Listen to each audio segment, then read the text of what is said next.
कभी ऐसा फील हुआ है कि अंदर एक जबरदस्त शक्ति है पर उसकी चाबी जैसे कहीं गुम हो गई हो? ये विश्लेषण उसी 45 दिन के सफर का है, एक ऐसी जर्नी जो उस खोई हुई शक्ति को फिर से जगाने का रास्ता दिखाती है, एक ऐसी एनर्जी जिसे हम अक्सर जाने अनजाने में गवा देते हैं। ये सवाल, सोचिए इसके बारे में। ये सिर्फ एक सवाल नहीं है, ये एक आवाज है, एक दस्तक। स्रोत का ये सीधा सवाल हमें उस फीलिंग से जोड़ता है जो कहीं ना कहीं हम सबके अंदर है कि हम इससे कहीं ज्यादा कर सकते हैं। तो चलिए इसी सवाल के साथ आगे बढ़ते हैं। एक बात साफ है, इसे कोई आम 45 डे चैलेंज मत समझिएगा। ये एक तरह से एक महाकाव्य यात्रा है, अपने अंदर के दुश्मनों से, अपनी आदतों से लड़ने की। एक ऐसी खोज जो 45 दिन में किसी भी साधारण इंसान को अपनी ही लाइफ का हीरो बना सकती है। तो इस सफर का रोड मैप कैसा दिखता है?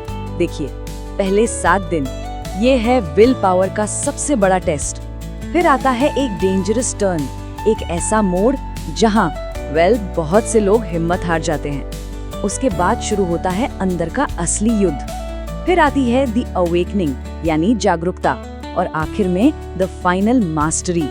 हर स्टेज की अपनी अलग चुनौती है और हाँ, अपना अलग इनाम भी। तो चलिए इस सफर के सबसे मुश्किल लेकिन हाँ सबसे जरूरी हिस्से से शुरू करते हैं। वो पहले 2 हफ्ते जब अंदर का संघर्ष, आपसी लड़ाई एकदम पीक पर होती है और इस जर्नी को छोड़ने का ख्याल सबसे ज्यादा आता है। असली जंग यहीं लड़ी जाती है। यहाँ एक बहुत ही दिलचस्प चीज होती है जिसे समझना जरूरी है। देखिए, एक तरफ है डे 1 का एक्सपीरियंस। सब कुछ आसान लगता है, मैनेजेबल, ऐसा लगता है हाँ ये तो हो जाएगा। ये बस एक कंट्रोल का इल्यूजन है, एक झूठा कॉन्फिडेंस।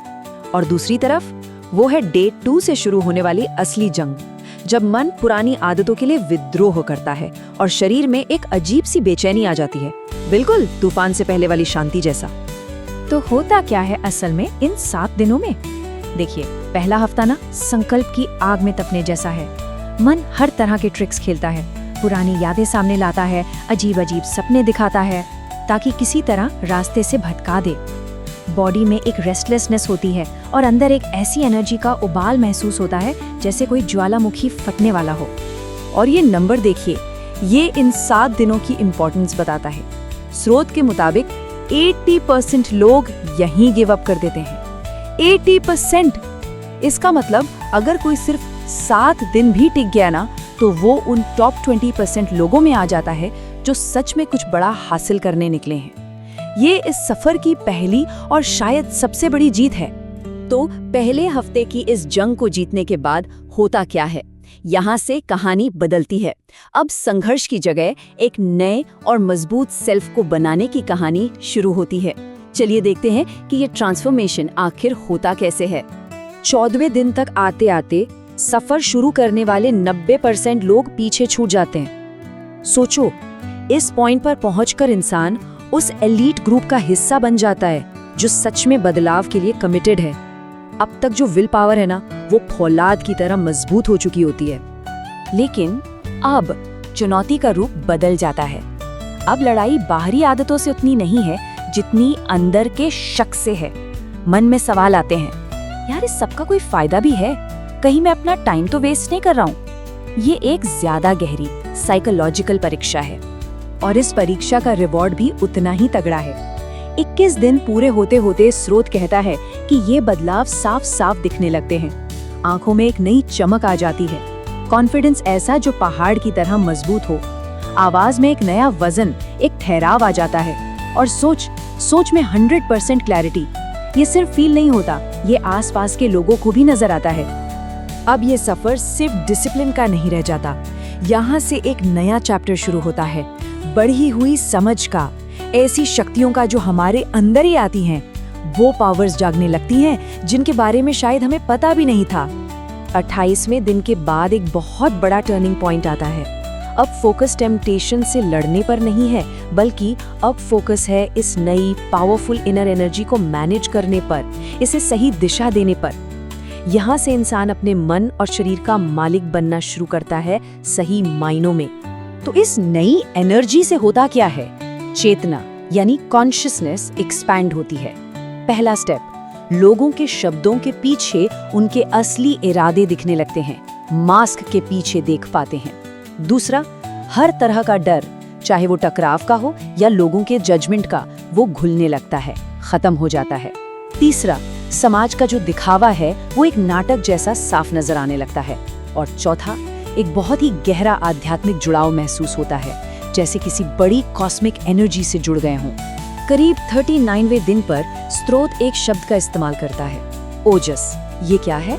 आसान भाषा में समझें। जैसे एक दिए को जलने के लिए तेल चाहिए होता है, ओजस हमारे अंदर का वो आध्यात्मिक फ्यूल है।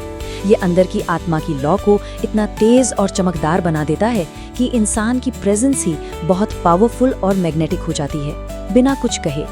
तो इस बड़ी हुई चेतना और ओजस की शक्ति को फील करने के बाद ये जर्नी अपने आखिरी और सबसे पावरफुल पड़ाव पर पहुंचती है।